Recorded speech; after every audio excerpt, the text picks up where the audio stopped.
Sweetie, go settle. Good girl. Good settle. Good settle. Her settle spot is going to save you with the jumping on you and jumping on house guests. And it also is going to give her a great place to go and calm down. A calmer Ellie. Wouldn't that be wonderful? I know you're very excited to get her back. I am very excited to help guide you in this process. She's doing really, really well, and I'm here to give you the pointers to continue with her training. Good girl, good settle, good settle. So some of your main goals to help with Ellie was to understand why she's being a picky eater. Ellie, go settle. Good girl. Why she's being a picky eater. Help her to not jump on people. And coming when called. So we definitely threw in other training for Ellie as well, along with leash walking, gaining her attention. Leave it down. Ellie, go settle. I haven't been sitting on the ground with her before. So she's a little distracted here. Good, down. Good settle. Good settle. Good. So a big thing here that I hope that you're seeing is that I'm following through with my requests. That is going to be huge with you and Ellie. Please, if she keeps getting up or refusing to do what you're asking her, make sure you follow through with your requests. If you don't, she's going to learn that she doesn't have to do what you ask. And it's very simple. Just be patient. Be patient with her, and she can do it. I promise you, she can do it. Good girl, Ellie. Good girl. Good. Stay.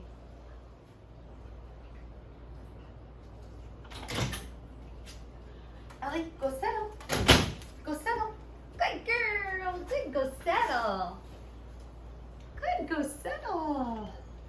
So your go settle spot will be a default behavior for Ellie. And what this means is that I want her to know when anybody comes through the door, she should go settle if she's not in her crate. I'd like you to ask her go settle throughout the day. If you're on the computer reading emails or a book, so that she can practice nice long stays on her settle spot. Okay, leave it, sweetie. Good girl, stay. This will help work on her impulse control, so not jumping. It will work on wild house behavior, and it will also work on her independence away from you. So the settle spot is a fantastic behavior to work on for many, many different behaviors. Practice on your own, even when you do not need to. Walk through the door, tell her go settle. That way, when you come home or when people do come over, that she'll know that somebody coming through that door means that she should go and settle. And then what you can do is you can have treats by her settle spot, or you can even have treats outside the door so that you can grab them when you come through the door to be able to reinforce her for settling. Good girl, stay. Now I'll also practice this behavior when I'm in the kitchen making breakfast or dinner. I'll practice the go settle. Stay.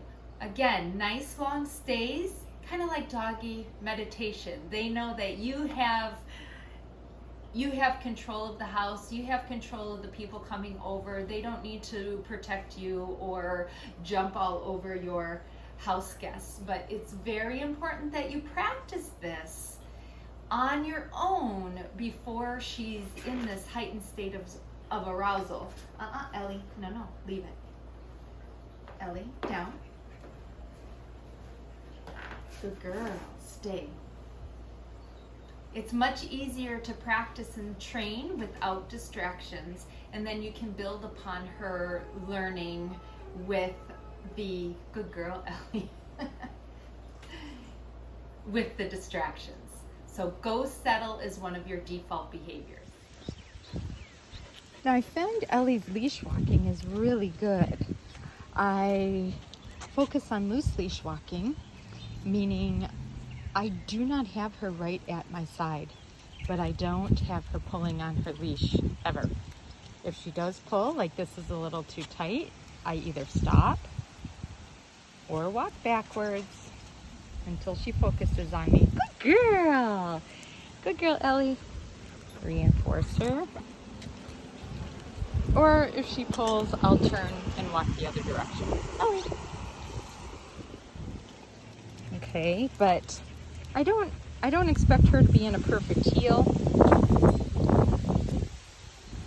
But I do, however, not allow her to pull. Now remember, your walks begin before you walk out the door. So she should go settle for you to put her harness on and for you to walk out the door. She should sit, stay as you open the door. Ellie, this way. Good girl. She should sit, stay as you open the door. Good girl, sweetheart. And she shouldn't be allowed to barge out the door. This helps with impulse control. It also helps set up the precedence before your walks. Anytime she looks at me on the walk, I will verbally praise her. Good girl, Ellie, that's my good girl. Or I'll give her a treat. But acknowledge her for paying attention to you. If you acknowledge her for paying attention to you, she will more than likely pay attention to you a whole lot more. I definitely allow the dogs to stop and smell. It's very good for them to do so. If they're smelling something too long or you're on a time crunch, you can just ask her, okay, Ellie, leave it. Good girl, good, leave it. But for the most part, I allow the dogs to smell. Good girl. Good girl, Ellie. Good girl, Ellie. This is Ellie's walk when she comes back from the park. She's walking better at my left-hand side. She's in a heel position. Good girl, Ellie. She's checking in on me more. So on the way to the park, I give her a little more freedom to let her get her yayas out. Lots of smelling. But now I can expect a little more of her in the heel position. Good heel, Ellie. Good heel. And that's where she's walking next to me. But of course, I still give her freedom to smell if she would like, just as long as she's not pulling.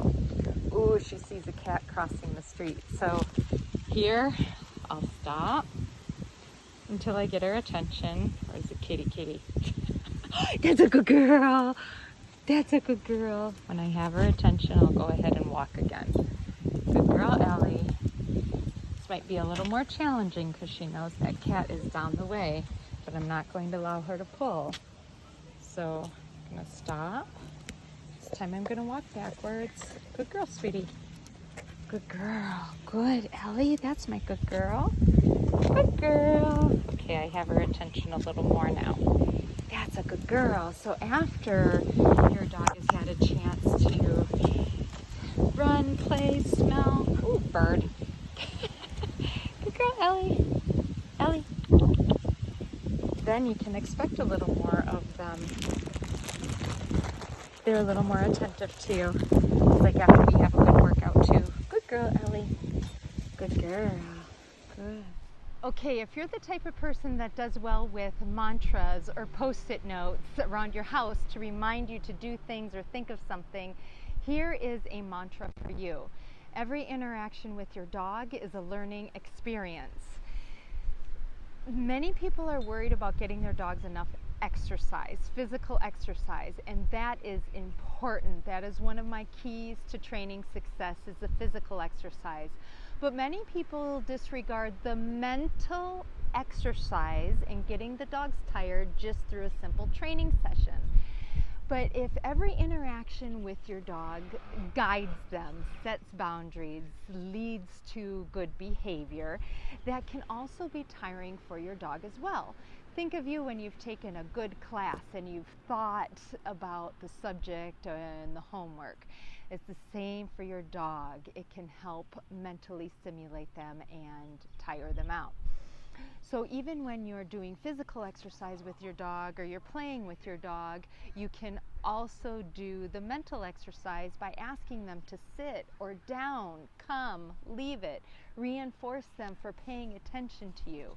Any interaction with your dog is a learning experience. So a lot of times when I have dogs, I will take them out on long leashes.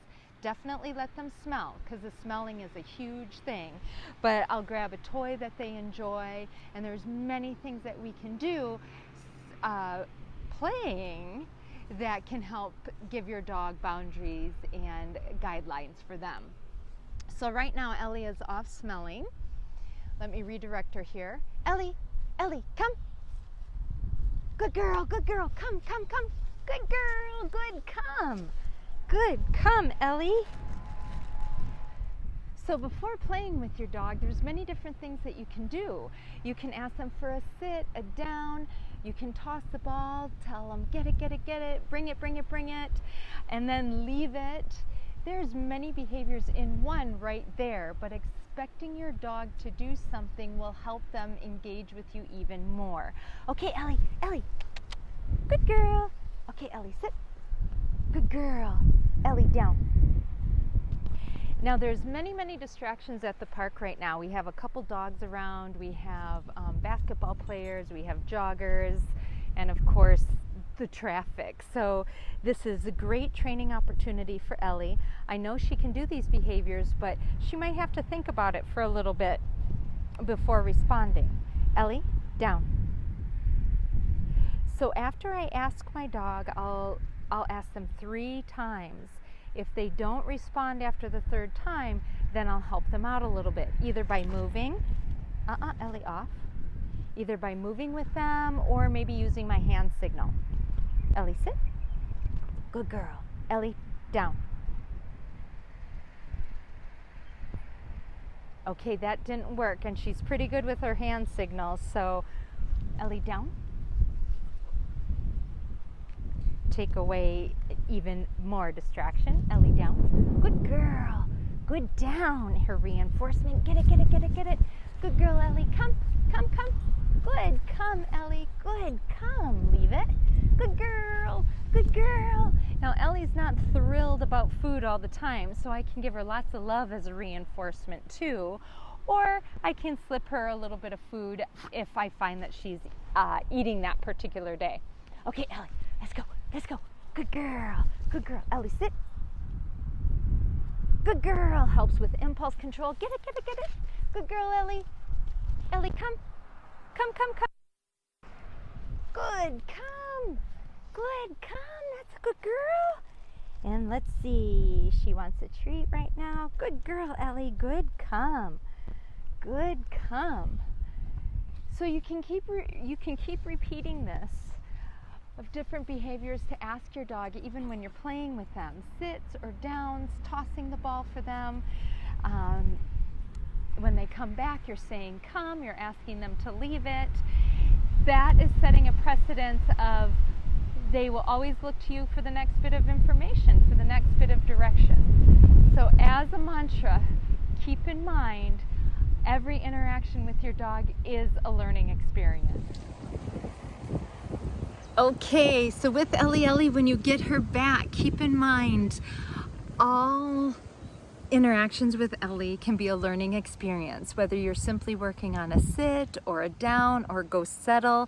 As long as you're giving her direction consistently, she will start engaging with you more. And follow through with your requests for Ellie. That's important because she's a one smart girl. If you let her get away with something sometimes, that's what she's going to try to do. She's going to try to get away with things. So be consistent and follow through. You're doing a great job with her. The physical exercise is so incredibly important, but what I really want to see you do is reinforce the attention, whether it's with a good girl Ellie or lots of pets and love, or giving her a treat. Do it. Do it. Don't discredit her giving you attention just by simply glancing at you. Also, when you're playing ball with her, have her do something before you toss the ball. Have her come to you before you toss the ball again. Put words to everything that you do. It will go a long way. Always remember, I am here to help you. I am here to guide you, and I'm very excited to be on this journey with you and Ellie.